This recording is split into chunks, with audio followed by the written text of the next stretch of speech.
बिस्मिल्लाहिर्रहमानिर्रहीम। आज हम सेकेंडरी केमिस्ट्री में नेक्स्ट लेक्चर हमारे साथ हैं। जो फिज़िकल और पीरियोडिक प्रॉपर्टीज़ हम पढ़ रहे थे, उनमें से आज है नेक्स्ट वन इलेक्ट्रिकल कंडक्टिविटी। तो इलेक्ट्रिकल कंडक्टिविटी बेसिकली है क्या, इलेक्ट्रिक कंडक्शन क्यों होती है और क्यों नहीं होती, ये आज हमने डिटेल में डिस्कस करना है।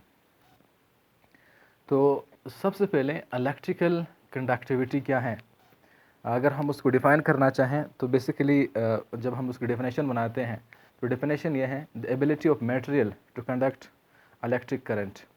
किसी भी मटेरियल की वो खासियत जिससे इलेक्ट्रिक करंट पास हो सके या जो इलेक्ट्रिक करंट मौसूल कर सके, उसको हम नाम देते हैं इलेक्ट्रिकल कंडक्टिविटी का नाम देते हैं। ठीक है।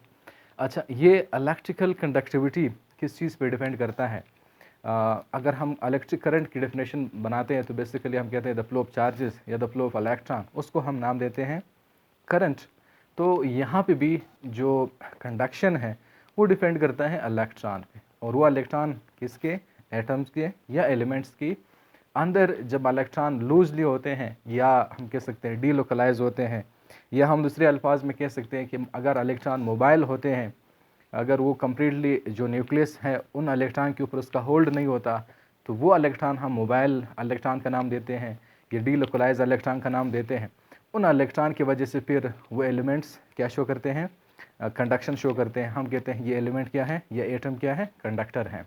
तो बेसिकली इलेक्ट्रिकल कंडक्टिविटी होती किस वजह से है, लूजली बॉन्डेड इलेक्ट्रॉन या डीलोकलाइज इलेक्ट्रॉन, या एक लफ्ज़ एक टर्म और हम यूज़ कर सकते हैं, हम ये भी कह सकते हैं मोबाइल इलेक्ट्रॉन।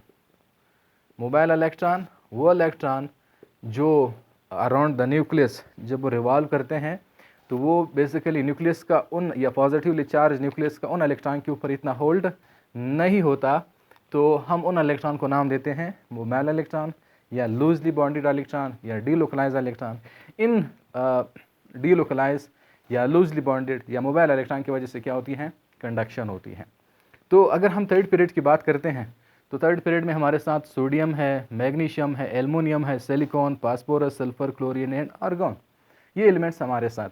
अब हम इस पीरियोडिक प्रॉपर्टी को इस थर्ड पीरियड के अंदर देखते हैं कि ये यहाँ पे कौन से एलिमेंट्स कंडक्टर होते हैं, कौन से नॉन कंडक्टर होते हैं, कौन से सेमी कंडक्टर होते हैं और क्यों ऐसे हैं, उसकी पीछे रीज़न क्या है, ये हमने देखना है। तो अगर हम इस थर्ड पीरियड की जो फर्स्ट तीन मेंबर है, जिसमें हमारे साथ सोडियम, मैग्नीशियम और एल्युमिनियम आता है, ये तीन मेंबर सोडियम, मैग्नीशियम और एल्युमिनियम, ये तीन मेंबर इस पीरियड के अंदर गुड कंडक्टर कहलाते हैं। Good conductor in the sense कि उससे करंट पास हो सकता है, ये करंट पास कर सकते हैं। इसकी पीछे रीज़न क्या है, क्योंकि ये अगर हम बात करें, चाहे सोडियम जो है वो अल्कली मेटल से है, मैग्नीशियम जो है वो अल्कलाइन अर्थ मेटल से है, और एल्युमिनियम जो है वो थर्ड ग्रुप से है, बोरॉन फैमिली से ताल्लुक़ है, और ये भी मेटल में शुमार होता है। अब ये जो मेटल्स होते हैं वो अच्छे कंडक्टर होते हैं। ठीक है, क्यों अच्छे कंडक्टर होते हैं? वजह ये है कि मेटल्स के साथ जो इलेक्ट्रॉन होता है वो लूजली बॉन्डेड होता है, वहाँ से करंट, वहाँ से जो इलेक्ट्रॉन है वो मोबाइल होता है, वहाँ से करंट का पास होना क्या है, आसानी से होता है।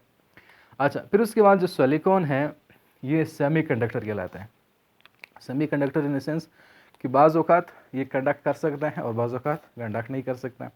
अगर हम इस सिलिकॉन की स्ट्रक्चर को देखते हैं तो बिल्कुल जस्ट जिस तरह हमने लास्ट ईयर हमने डायमंड का स्ट्रक्चर पढ़ा था क्रिस्टलाइन सॉलिड में, इसका स्ट्रक्चर बिल्कुल उसी तरह है।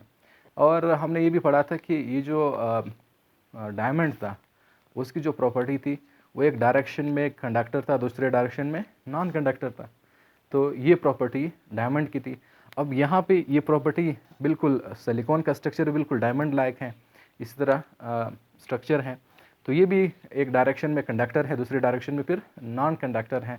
तो ये इसलिए हम लफ्ज़ इस्तेमाल करते हैं कि ये क्या है, सेमी कंडक्टर है। ठीक है, और फिर उसके बाद स्टार्ट होता है non metal, phosphorus, sulphur, chlorine और आर्गॉन।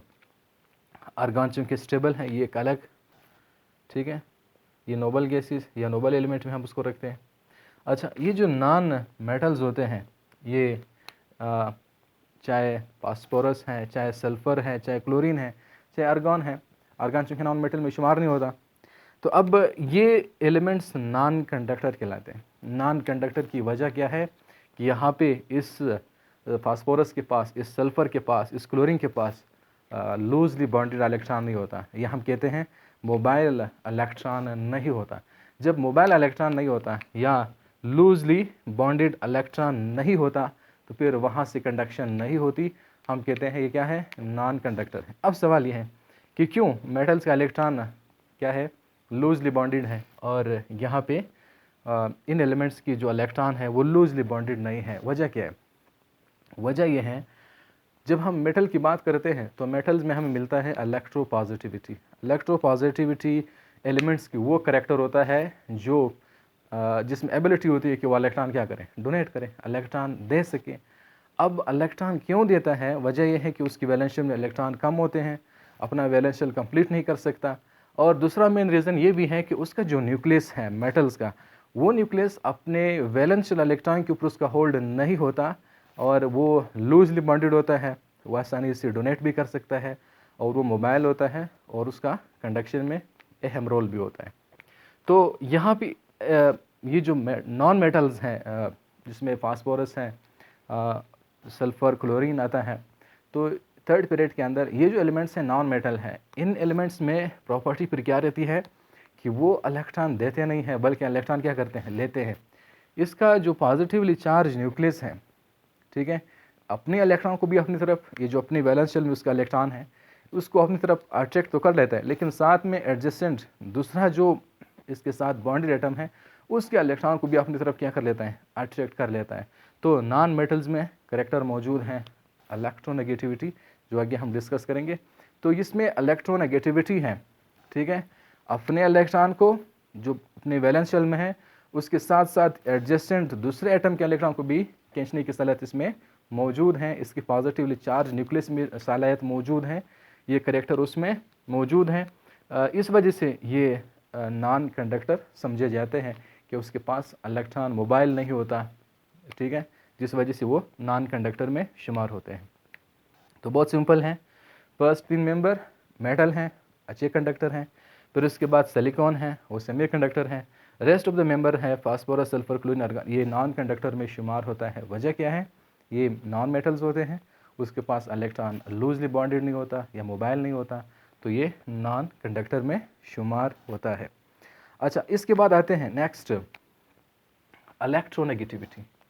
इलेक्ट्रोनेगेटिविटी क्या है? नेक्स्ट फेरोडिक प्रॉपर्टी है।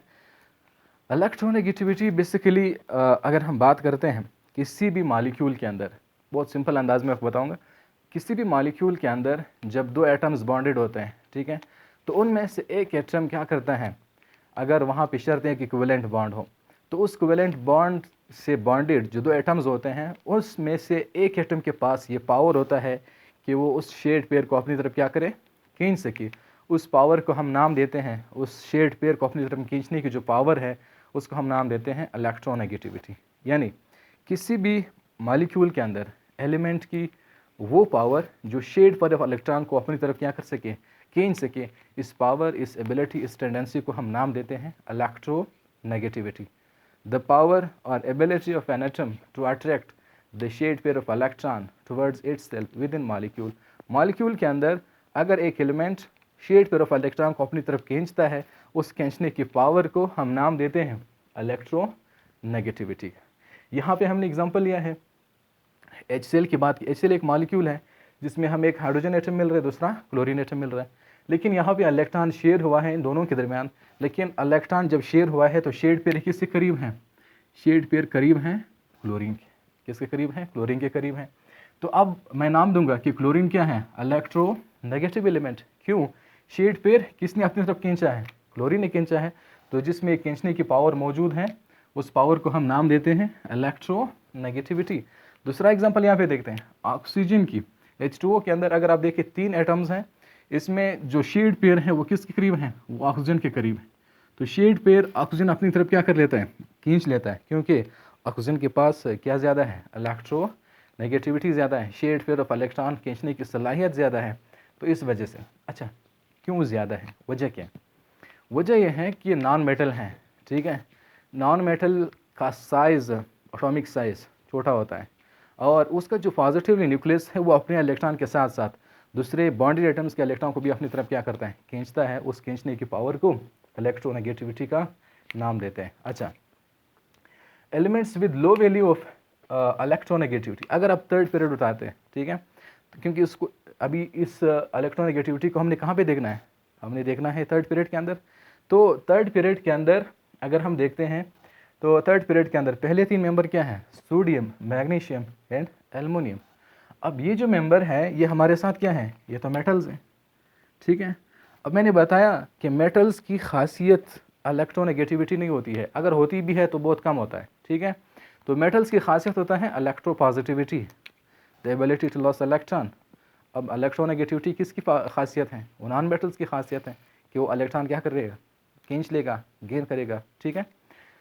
अच्छा, अब यहाँ पे तो आपने याद रखना है elements with low value of electronegativity, कहीं पे एमसीक्यूज में आ सकता है कि वो एलिमेंट्स जिसकी इलेक्ट्रोनेगेटिविटी लो होती है वो क्या हो सकते हैं, आपने बताना है, वो मेटल्स हो सकते हैं। तो थर्ड पीरियड के अंदर जो इलेक्ट्रोनेगेटिविटी वैल्यू कम होती है उसमें सोडियम है, मैग्नीशियम है और एल्युमिनियम है, ठीक है। क्यों, क्योंकि अब इसमें तो अपने इलेक्ट्रॉन ये बेसिकली क्या करते हैं, ये दूसरे से तो इलेक्ट्रॉन खींच नहीं सकते बल्कि अपने ही इलेक्ट्रॉन क्या करते हैं, डोनेट करते हैं। तो इनकी इलेक्ट्रोनेगेटिविटी क्या होगी, बहुत ही कम होगी या ना होने के बराबर होगी। अच्छा, elements with high value of electronegativity वो हमारे साथ क्या होंगे, वो नॉन मेटल्स होते हैं, ठीक है। थर्ड पीरियड के अंदर फास्फोरस हैं, सल्फर हैं, क्लोरीन है, ये प्योरली नॉन मेटल हैं, ठीक है। अब यहाँ पे सिलिकॉन मैंने स्किप की, वो आपके पास मेटोलाइड में आता है या आप कह सकते हैं सेमी मेटल में आता है, ठीक है। अब ये फास्फोरस, सल्फर, क्लोरीन क्या है, नॉन मेटल हैं। तो बेसिकली इलेक्ट्रोनेगेटिविटी खासियत है किसकी, नॉन मेटल की खासियत है कि वो अपने इलेक्ट्रॉन के साथ साथ, अपने वैलेंस इलेक्ट्रॉन के साथ साथ दूसरे एटम के इलेक्ट्रॉन को भी अपनी तरफ क्या करता है, खींचता है। उस खींचने की पावर को हम नाम देते हैं इलेक्ट्रोनेगेटिविटी का नाम देते हैं। तो आपने याद रखना है थर्ड पीरियड के अंदर अगर हम जाते हैं सोडियम, मैग्नीशियम, एल्युमिनियम, ठीक है, इसमें इलेक्ट्रोनेगेटिविटी वैल्यू क्या होता है, बहुत ही कम होता है। फिर जब हम आते हैं फास्फोरस, सल्फर, क्लोरीन, इसकी इलेक्ट्रोनेगेटिविटी वैल्यू क्या होती है, वो हाई होता है। क्यों हाई होता है, वजह क्या है, वजह यह है कि ये नॉन मेटल होते हैं, इसमें इलेक्ट्रॉन खींचने की पावर क्या होता है, ज़्यादा होता है। अच्छा, अब अगर हम पीरियड वाइज बात करें तो आपने ज़हन में रखना है अक्रॉस द पीरियड ये जो पीरियोडिक प्रॉपर्टी है इलेक्ट्रोनेगेटिविटी वो इंक्रीज़ होती है। कैसे इंक्रीज़ होगी कि पहले जो 3 एलिमेंट्स हैं सोडियम, मैग्नीशियम, एल्युमिनियम, ठीक है, इसकी इलेक्ट्रोनेगेटिविटी वैल्यू क्या होती है, कम होती है। जब हम अक्रॉस द पीरियड जाते हैं, सिलिकॉन के बाद फास्फोरस, फिर सल्फर, फिर क्लोरीन पे जाते हैं, तो ये वैल्यू क्या होती है, इंक्रीज़ होती है, क्योंकि हम मेटल से किसकी तरफ जा रहे हैं, नॉन मेटल्स की तरफ जाते हैं।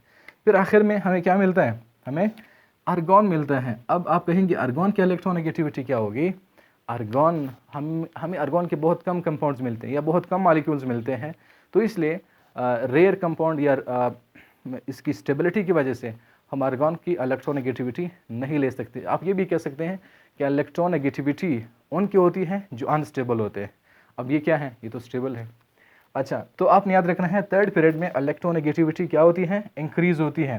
From sodium to chlorine increase क्यों होती है, वजह क्या है, मेटालिक करेक्टर डिक्रीज़ हो रहा है, नॉन मेटालिक करेक्टर क्या हो रहा है, इंक्रीज़ हो रहा है। दूसरे सेंस में मैं ये भी कह सकता हूँ कि यहाँ पे across the period sodium to chlorine nuclear charge बढ़ता है। जब न्यूक्लियर चार्ज बढ़ता है तो वैलेंशियल इलेक्ट्रॉन के साथ साथ दूसरे एटम के इलेक्ट्रॉन को भी अपनी तरफ क्या करता है, खींच लेता है, ठीक है। तो ये आपके पास है electronegativity across the period increase होती है due to increase in nuclear charge. फिर इसके बाद नेक्स्ट लेक्चर में मिलेंगे। Thank you.